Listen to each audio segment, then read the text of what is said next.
there's always the whole like awkward exchange. It's like tradition now, right? Yeah. Tradition for me to be super awkward. So, yeah, awesome. So, anyway,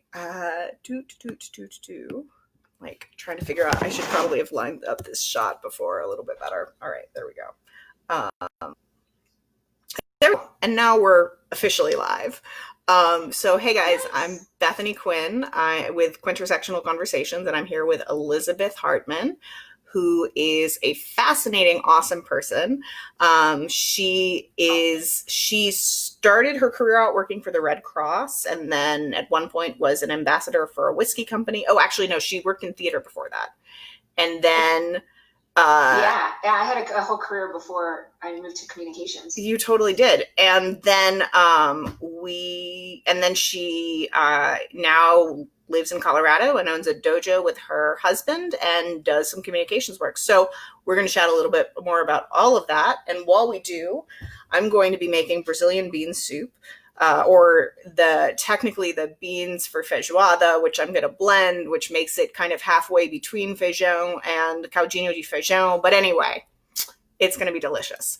So yeah, I'm going to cut some stuff up and then toss it in a pot and with the beans that I've been soaking, and that'll be that. So Elizabeth, you started in theater. Tell me about how you got into that. It actually started when I was an undergraduate and I needed a work-study position. I had always really dug theater as a kid, and I had done some community theater productions. But when I started work-study, there was an opportunity to work in the costume shop. And my grandmother had taught me to sew. Nice. And both she and my grandfather bought me a sewing machine when I was maybe about 12. And so I wasn't super awesome at it, but like I could thread it and make simple stuff. Sure. And I really like the idea of being creative and working on the back end. I'm not really an actor. I can do it. I can perform in front of a crowd if I need to, but it's not a calling or a need of mine. Sure. So I loved doing the creative work on the back end. And that eventually led to other job opportunities. And so about the first 10 years of my career, starting within college, I built costumes. And I started in Pittsburgh. I worked for a few theaters in Pittsburgh. Probably the most interesting production I worked on there was a production of Hedwig and the Angry Inch with Anthony Rapp. Oh, wow, that's cool. And I got to make a rabbit fur bolero for him. I had never worked with fur before, and it's awful to work with because it sheds everywhere, and I ended up having to wear a mask because I was inhaling fur. Oh, Jesus. But it was such a neat production to work on anyway, and just a really good cast, and the costumes were so much fun. So that was one of my favorites when I was in Pittsburgh. But that's what brought me to DC. I took a job with the Shakespeare Theater in DC. Oh, wow. Very cool. And so I did a costuming work for them back in 2003, 2004. Oh, wow. I was working with them. That's just on some really neat stuff. And I got to do a Tennessee Williams world premiere at the Kennedy Center, which was awesome. Of which play? Was some of his short plays that had never been produced before. That's amazing. And I got to do, I did some work with the National Opera while I lived in DC as well. Okay. First time I ever made accordion sleeves. It was very exciting. Wow, that's got to be an adventure. It was a lot of fun, and there are definitely days that I miss it, that I'm just like, why did I stop? Yeah. It was so much fun. I'm working with my hands. I'm working creatively. I feel like that would be a super fun thing to do on quarantine. I'm sorry? That would be like a really fun thing to do on quarantine. Just like create all kinds of crazy costumes. Right. You know? And I do have a sewing room set up here, but it's not very big. And I don't have like the full size cutting tables, and I don't, I'm limited with what I can do. And I don't want to go to the fabric store. That is also I have to work creatively with whatever I have on hand. Sorry, but you were saying, so then you worked with the National Opera and... Yeah, so eventually I ended up going to graduate school. I loved creating every day, but I really didn't envision myself working my way up the ranks of the costume shop. Sure. And so I started to look for an intersection of things that I loved and things that I actually saw myself doing. Mm-hmm. And I did a master's degree through the University of Wales, which I absolutely loved. I mean, it wasn't the most useful degree, but I absolutely loved it. It was basically I was studying international theater tradition. So I studied a lot of traditional theater, like a lot of the Chinese opera. I studied some Indonesian performance. I studied Indian dance. I studied a lot of the Japanese theaters. And I also looked at the interplay cross-culturally and, how these more traditional performances have affected more contemporary performances in the UK, in the US, but also in their native countries. And so that was really pretty interesting. And it expanded my idea of what performance was. Mm-hmm. So, I was looking at one thing that you and I had talked about in the conversation was like museums as performance, that it's a display of culture, and how you relay that information to people, how you stage exhibits. A lot of museums are doing more interactive displays now, particularly during COVID-19. You're looking at, well, how do you keep potential museum goers engaged when they can't actually come into your space? Right. But all of that could be perceived as performance. And so it really expanded my view of what performance could be, which influences even what I do today with marketing and communications. Very cool. But it was living in Wales that I really got serious with Aikido as well, which is the martial art that I do. And so I started that in serious practice about 2005. Okay. And then when you graduated, you went to work for the Red Cross, right? Or was that Yeah, so I was working with an educational theater company out in Falls Church. Okay. They did summer camps where they integrated performance with backcountry camping. Okay. And they were using camping as a way to teach kids about teamwork and coming together. And then that extended as well into building these productions. So these kids would be outside, learning how to perform and use their bodies. A lot of it was physical performance, like commedia dell'arte kind of stuff. But then they also had to help build the sets, paint the sets, build their costumes. When we did site-specific performances, they had to schlep everything in and out. We would do once a week, we would do overnights. So it wasn't just that they were, it was camp outdoors, sunlight, fresh air. But they learned how to pitch tents. They learned how to cook their dinners. And then at the end of each one of those sessions, each one of the troops would go on a tour. So with the middle school kids, it might just be for a weekend at a Girl Scout camp. But for the high school kids, it might be a week on the road. Cool. And so that was a lot of fun. But again, DC is expensive. I had rent to pay. That I love the work that I was doing there, but it was difficult. The commute was difficult for me. The pay was pretty minimum wage. Sure. And I really needed to think about, well, how am I going to survive here? And so I began to expand my job search. And that's how I ended up working at the Red Cross, doing communications work and some project management work, because I had all those skill sets kind of built into what I had been doing, and then learned a whole lot more on the job I really learned a lot with that organization. American Red Cross is a big organization in and of itself with, at the time there were thousands of chapters. I think some of those chapters have been consolidated since then. But just really working with networks of people, and what do you do during non-disaster time, and then how do you scale up for disasters? And the whole process was really fascinating. And I was working with them through not through Katrina. I started after that, but the Haiti earthquakes, I was there, and some of the other bigger hurricanes, I was there. Some of the big international earthquakes and tsunamis, I was there.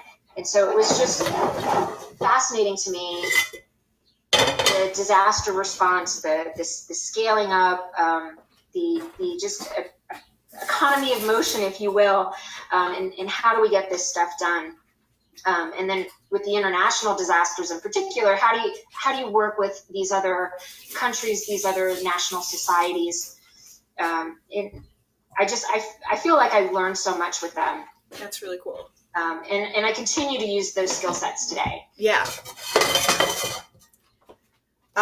That's very cool. So then you were with the Red Cross for a while. How did you, so you were, you actually turned me on to my favorite whiskey, which is really saying something. But you worked for Angel's Envy for a while, right? How did you get into that? Yeah, so when I was working with Red Cross, everything I did was internal communications related. And I began to really want to do more marketing and external facing work. I was a home brewer. I'm a big fan of things that taste good, good food, good drink. Angel's Envy was a product that I really liked, and I knew some people that had worked with the company. And the opportunity came up to be a brand ambassador for them. And it just seemed like a really good next stepping stone for me to work in the DC market, which is a totally manageable market, but still really exciting, with some top-notch bartenders. And even the clientele there just has a really good palate. They're used to things that are higher quality. Yeah. And so I was super excited to work in that market. So I took the job, and I was given a portfolio of both off-premise and on-premise accounts. I had to learn to work with the distributors. I really got to know a lot of the other brand ambassadors, a lot of the bartenders. And I mean, probably one of my favorite parts of that gig was interacting with people, educating people on how bourbon is made, why this product is different, how to use it, and throwing events was one of my favorites. Doing like cocktail and food pairings for how to make cocktails. It wasn't all just me standing at a counter handing out samples. A lot of it was much more engaging. So do you want to talk a little bit about Angel's Envy and how bourbon is made and why Angel's Envy is different? Because I think it's really interesting. Oh, I can. My technical knowledge is a little rusty now because I haven't worked in the bourbon industry for a few years, but Angel's Envy, it's an interesting product. It was started by Lincoln Henderson and his son. And Lincoln Henderson used to work for Brown-Forman, and he was kind of the mastermind behind the resurgence of bourbon in the 80s. Okay. Where he was doing these small batch bourbons. And his name is associated with some really well-known stuff, and of course my mind's going to go blank, but Old Forester is one, and there's another one that's super popular that I can't think of off the top of my head. Was it like Jim Beam or Jack Daniels or something like that, or Redemption? No, those are different distilleries. It was, oh my gosh. You'll think of it. It'll be fine. But anyway, he was super well known within the industry. Woodford Reserve. There we go. Yeah, duh. But he was the mastermind behind Woodford Reserve, and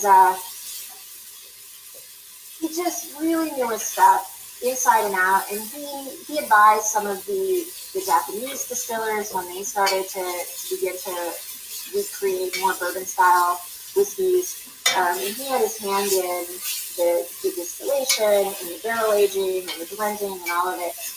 He passed that on to his family, and he trained his grandson as well. He was part of the company when I was working there.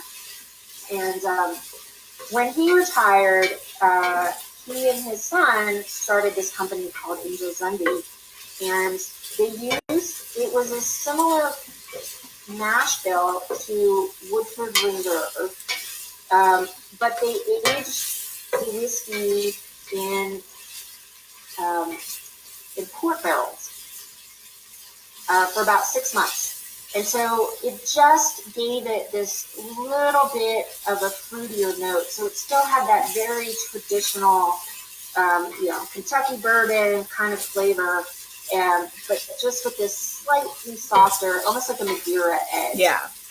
And it's super approachable. For people that maybe don't know bourbon as well, it might be hard to pick out some of those subtleties because it wasn't aged in the port barrels for a super long time. Yeah. But I knew a lot of people that are like, bourbon's okay, and then they would try this product and be like, okay, this is pretty good. Yeah, I feel like it actually, because of the way that they do it, it ends up almost tasting like a much older bourbon because it does take on a bit of a smoother note than you would typically associate with a whiskey of that age. Yeah. Right? Yeah. So, and then they do their rye in rum, my recollection, which is ridiculously good.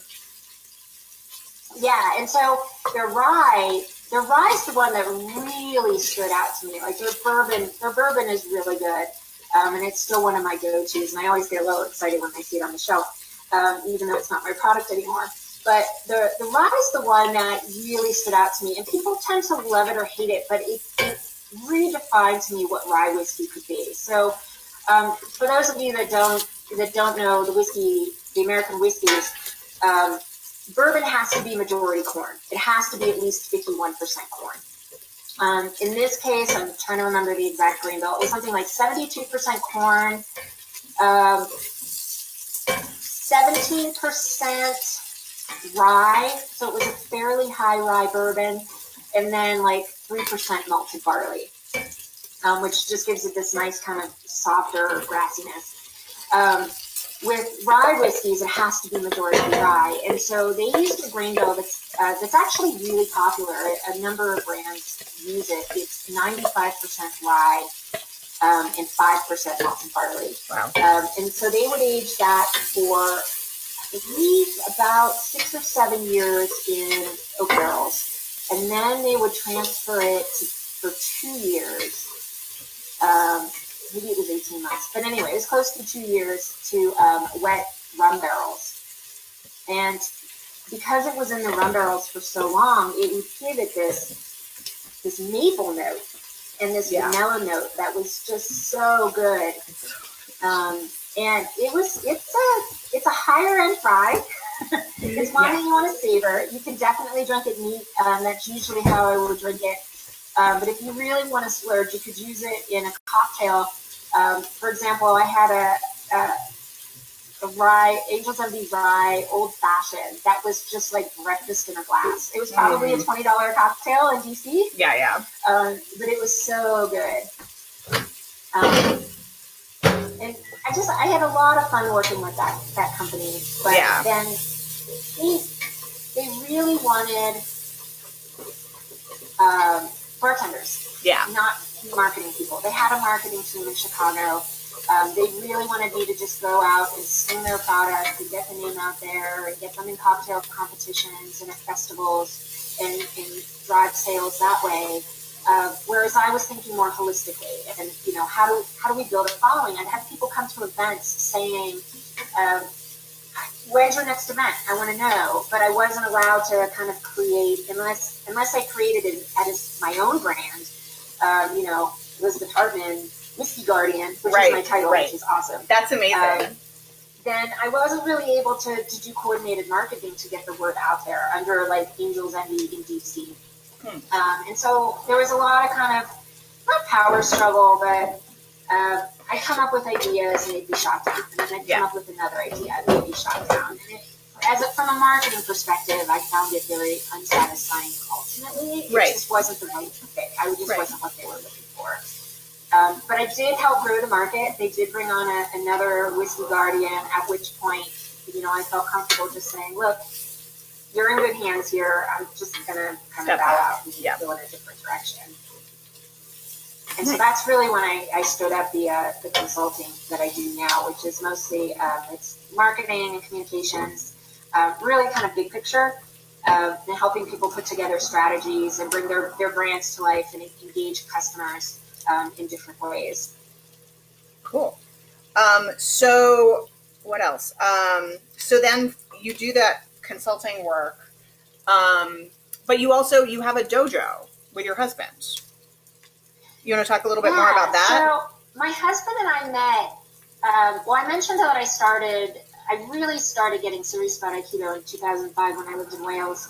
And so when I moved back to the US, I looked for opportunities to continue. And as I returned to DC, I joined a dojo in Arlington, Virginia, which I absolutely love, and I'm still connected to them.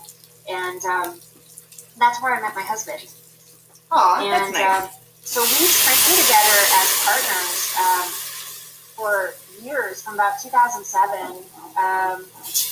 And we became friends by literally throwing each other across the mat. And Lord knows I've tried to kick him in the head a few times. And, but it's how we became friends, and we go out drinking afterwards and whatnot with our friends from Aikido of Arlington.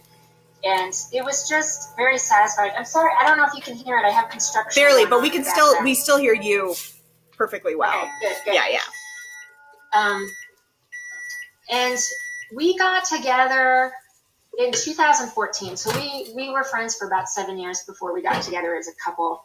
And shortly after we got together, a job opportunity came up for him in Colorado, and he asked me if I was interested in moving. I was. I think I was ready for, as much as I love DC and I love like all the cool stuff that goes on there, and people are really smart there and just super interesting. I was ready for a change. I wanted to get off that if you're not busy every second of your day, you're somehow falling short kind of mentality, which can often be the case in a city of high achievers. And I was ready to just go hike in the mountains. And and be able to just take time for myself and for building a relationship and for building a family and building a business. But when we moved out here, we didn't realize how good the Aikido scene in DC is. There are so many top-notch dojos of a bunch of different styles, really respected teachers that you can go to and learn some quality martial arts. And then we came out here, and well, they don't really have a lineage. They might be learning their stuff off YouTube. What they're doing doesn't always make sense. It's not usually martially effective. It's almost like they're doing dancing in some cases. Like they're never actually taking their opponent's balance. Like if you try to do that in a fight, you just get popped in the face. It's like if you just go through the motions without understanding the biomechanics behind it and why you're doing it and what you're trying to achieve and why it's important to achieve that from a martial perspective, then you might as well just be dancing. And we did join one dojo here that was pretty good, and they are legitimate. They are associated back to the Aikido World Headquarters in Japan. Their rank is official. It's not just some guy bestowing rank on you. That doesn't mean anything anywhere else. But it wasn't our style. It was a very, very soft style. It was very internal style. It was more about, flow of ki. And our style is, we're Awama stylists. And so our style is very technically driven. It's very martial. It's very short and to the point. Our style really came from a farm in Awama, Japan. After the war, the founder of Aikido, Waishiba Sensei, who we refer to honorifically as O-Sensei, or great teacher, he ended up moving out to a family farm in Awama, just outside Tokyo. And that's really where Aikido really kind of got distilled into Aikido. And our teacher, well, his longest student at that time was Morihiro Saito Sensei, who trained with him for about 23 years on site every day. And when Waishiba Sensei passed, Saito Sensei carried on with that dojo and minding the Aiki Shrine in Iwama until his passing, at which point the family of Waishiba took over.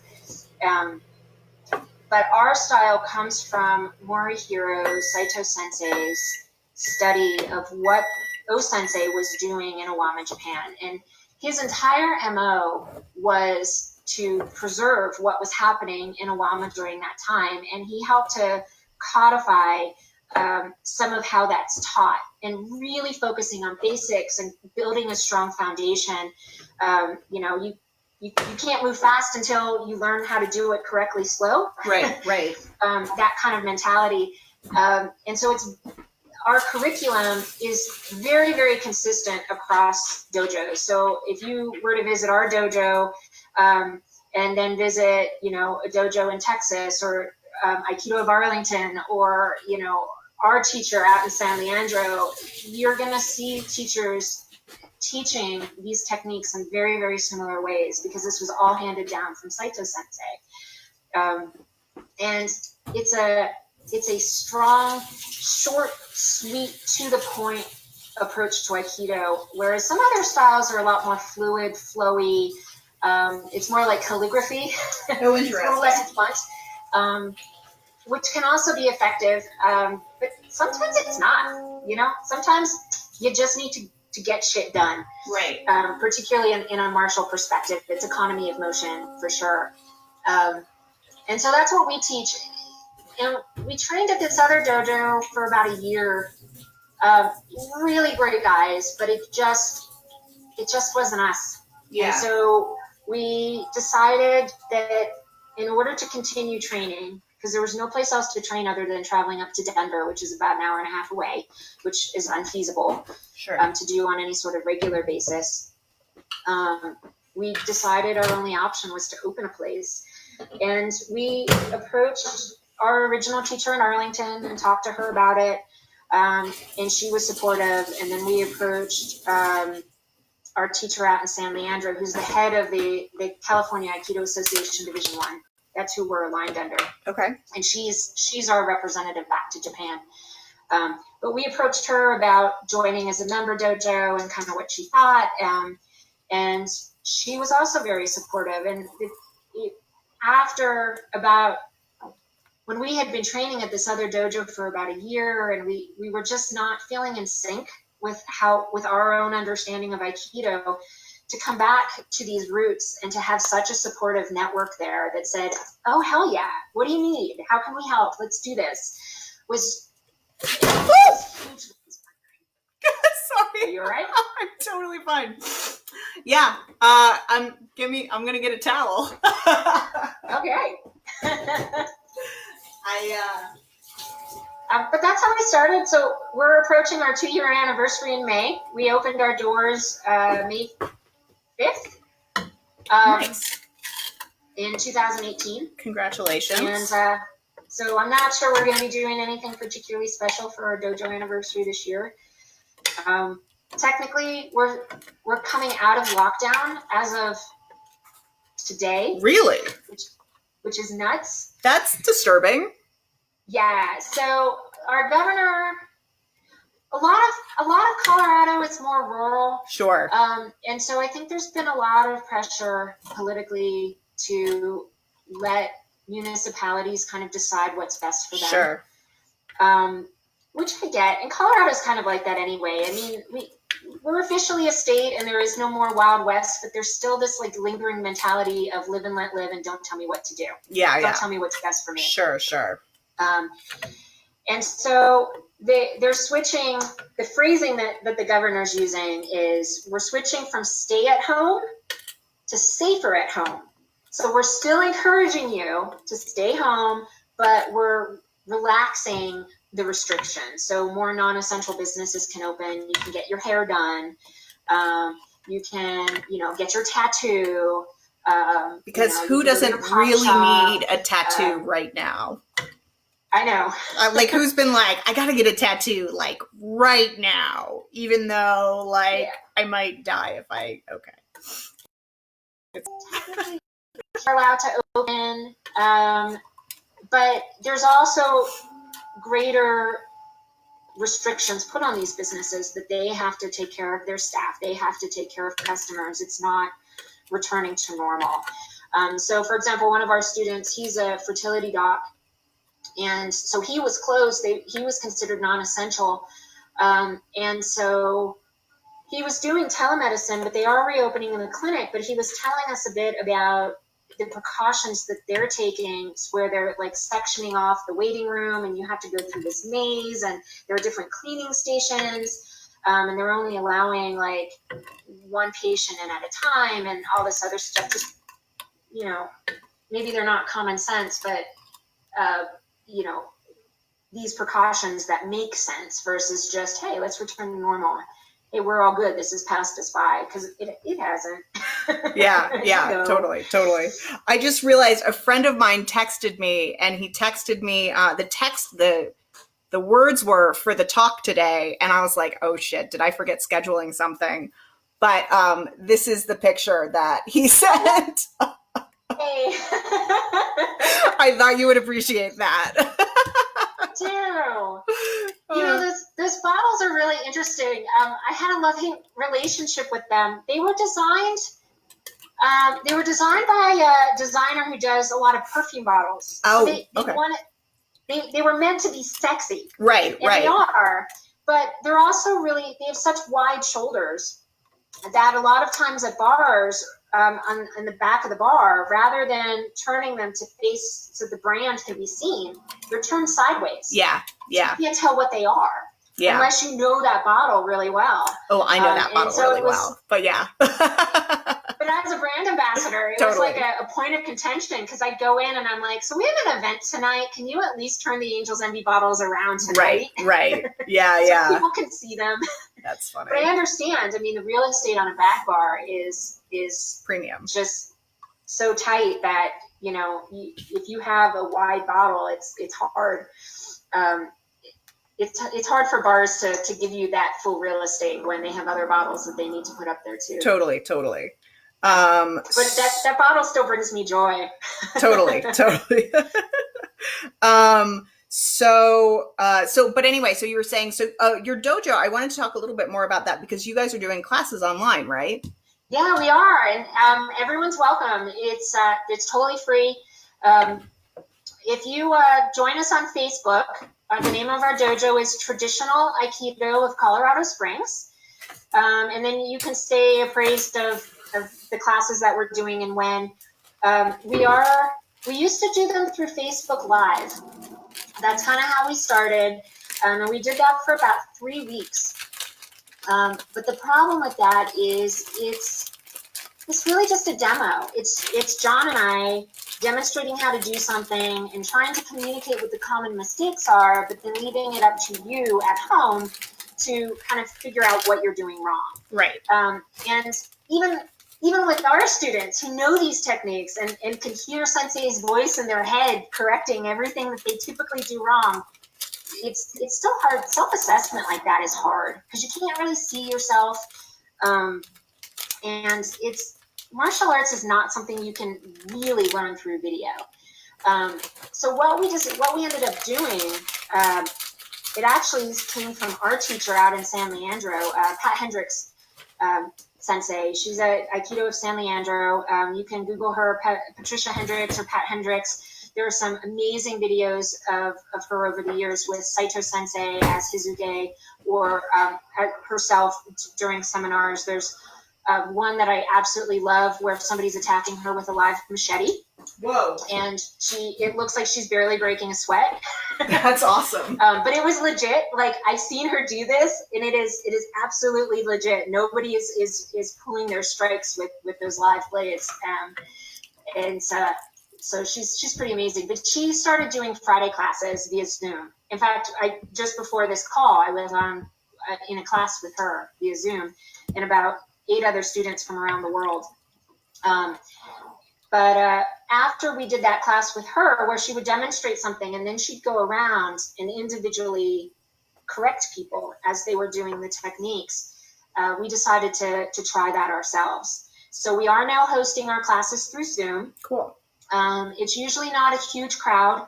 And so even if you're brand new, if it's just something you wanted to give a try, please feel welcome to hop on. Our classes are an hour, so we usually do about 10-15 minutes of stretching. And then we do some movement exercises called Aikitaiso. And it helps to train your body how to move in ways that are helpful to when you're actually doing technique with somebody. So even though a lot of us don't have partners to practice with, most of our students don't. And so we're trying to stick with solo practice demonstrations.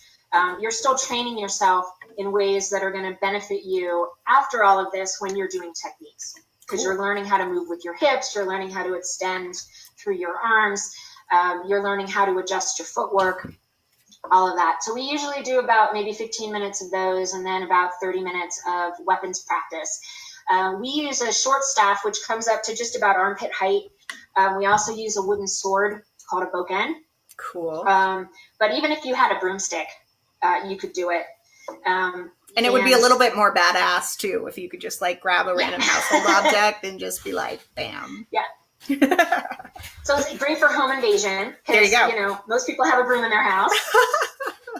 And so we end up doing, again, even with our weapons practice, it tends to be solo practice. So we're doing a lot of what are called saburi. And so you're learning how to cut and how to strike with a jo, with a staff. The staff is called a jo, or the sword.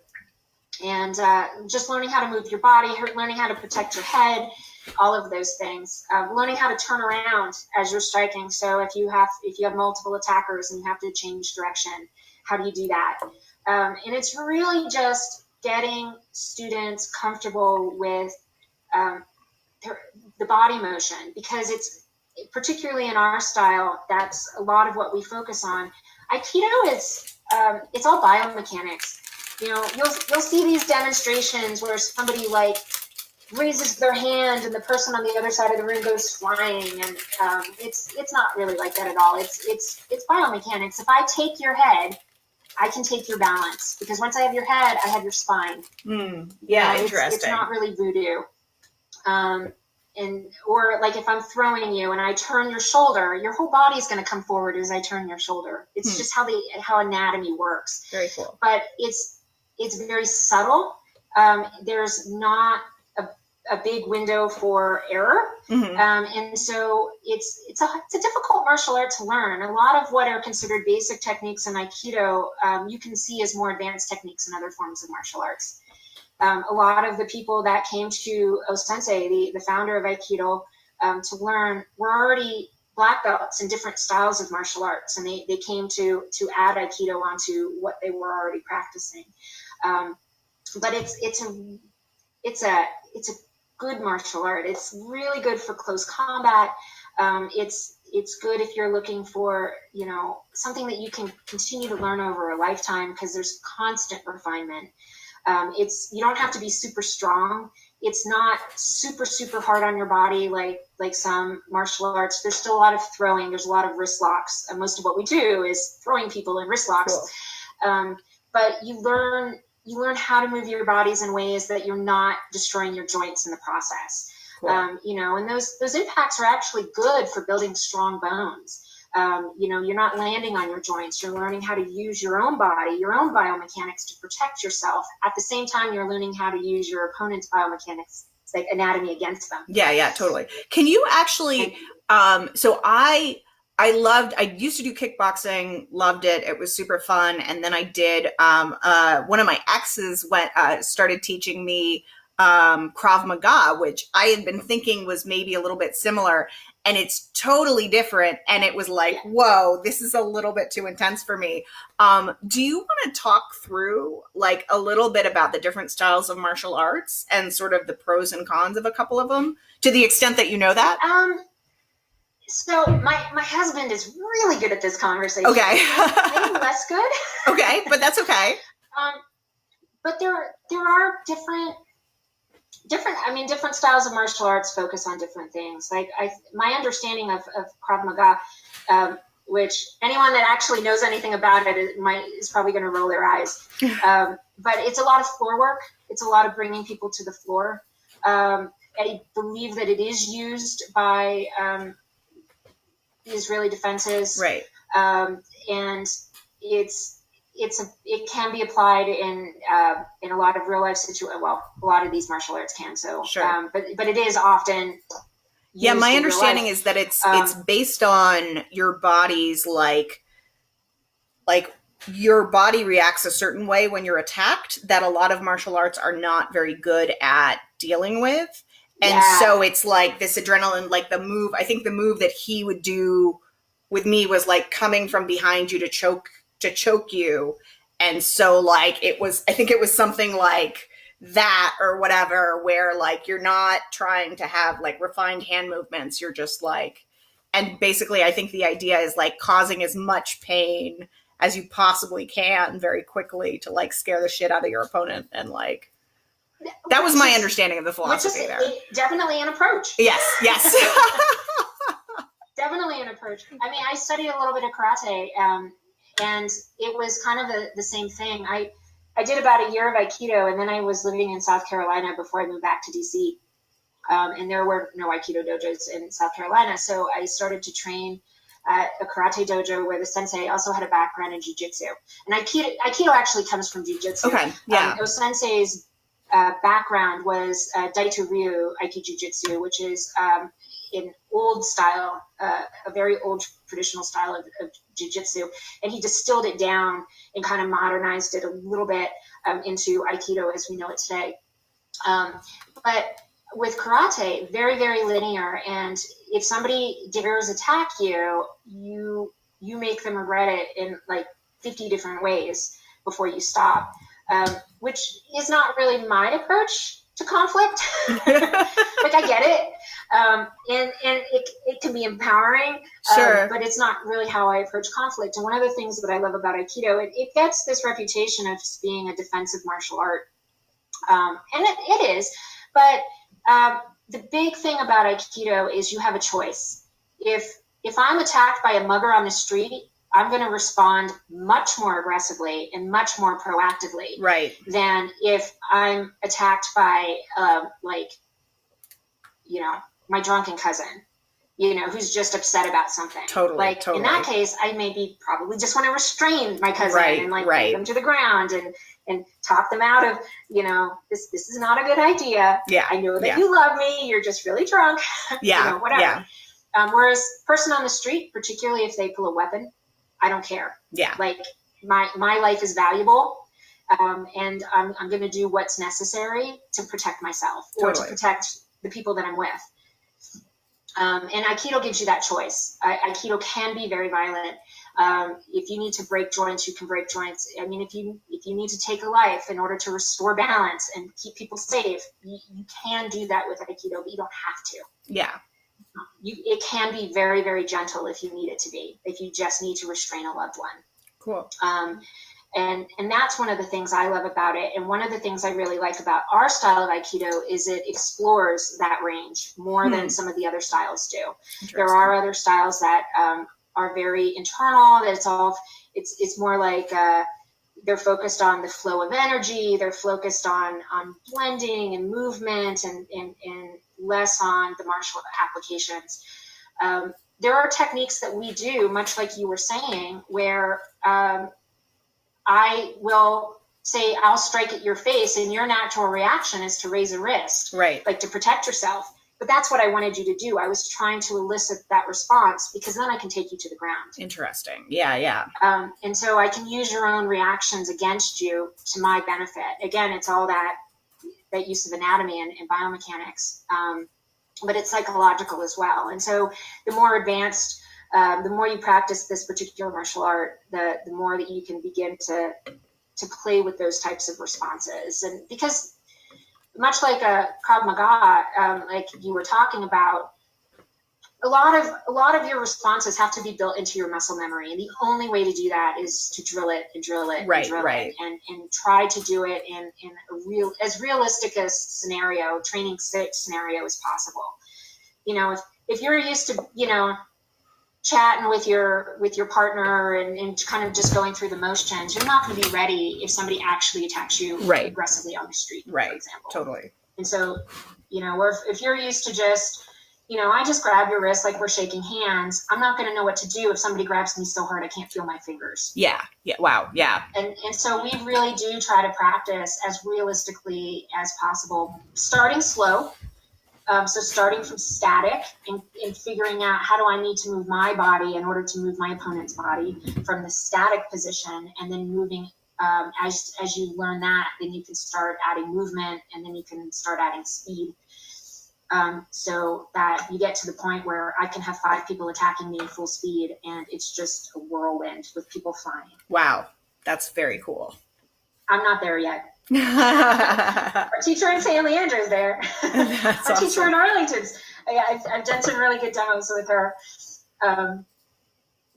But yeah. That's fantastic. So I think the other thing that I just wanted to talk about, since you are sort of in the space of figuring out, you're interested in getting new clients, but kind of looking at what that means. So I think talk a little bit more about like the types of events that, we'll talk a little bit more about what you're thinking and what kinds of events you would like to be doing in an ideal world. Sure. So, I've talked a bit about my background, and I do have a consulting company.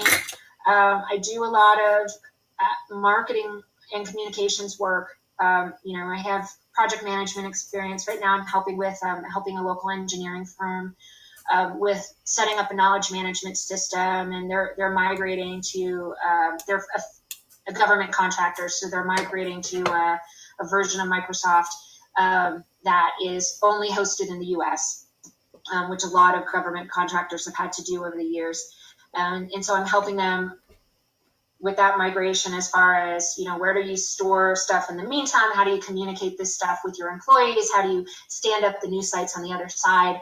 What is it that the employees need? Because if we're going to make this big change, you might as well improve your sort of intranet. So I do a lot of that stuff. But the stuff that I really love doing is more... it's more design focused. It's more event focused. One of the things I've been exploring based on conversations, Bethany, that you and I have had, right, is experiential marketing. And now's not the best time for experiential marketing because people are at home. Yeah. But I've been fascinated with the creative ways that businesses are pivoting, how they engage with their customers. We have one brewery here in town who was trying to do this sort of ice cream truck model of beer delivery. That's cool. I'm not sure they were ultimately allowed by the city to do it, because as much as I love the scenery here in Colorado Springs, the city's still a little lame. Sure. And they were looking at, can we do drive-in theaters? We have this huge parking lot for our production brewery. Can we set up that's so cool. Yeah, but the city definitely shot that one down, which I think is totally lame. Yeah, that sounds like a brilliant idea. But these online classes, I loved what our teacher in San Leandro did with the Zoom classes, that it feels like you're teaching again. You're not just up there doing a demo to empty space. Yeah. You're actually engaging with your students again. There's a lot of people that are setting up portals and sharing tools with people to kind of help them work from home.